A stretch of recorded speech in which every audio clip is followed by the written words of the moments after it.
কোটচাঁদপুরে ড্রেনের ভাঙা স্ল্যাব যেন এক মরণ ফাঁদ, বারবার জানিয়েও মেলেনি প্রতিকার। বিস্তারিত থাকছে স্টাফ রিপোর্টার মোহাম্মদ রেদওয়ানুল ইসলামের তথ্য ও ভিডিও প্রতিবেদনে। ঝিনাইদহের কোটচাঁদপুর পৌর শহরের একটি গুরুত্বপূর্ণ পয়েন্টে ড্রেনের ভাঙা স্ল্যাব এখন পথচারী ও স্থানীয়দের জন্য মরণ ফাঁদে পরিণত হয়েছে।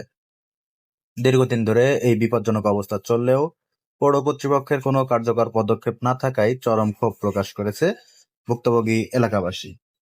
সরেজমিনে দেখা গেছে, কোটচাঁদপুর পিজন ক্লাবে ঢোকার মুখে প্রদীপের চায়ের দোকান এবং রকিব মেম্বারের মিশনারি দোকানের ঠিক সামনে ড্রেনের একটি বড় স্ল্যাব সম্পূর্ণ ভেঙে ভেতরে পড়ে গেছে।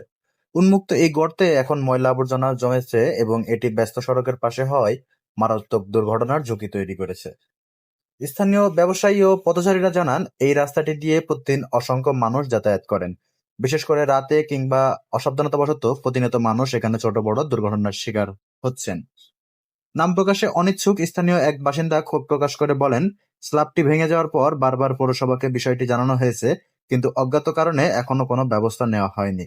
কর্তৃপক্ষ কি কোনো বড় ধরনের প্রাণহানির অপেক্ষায় আছে?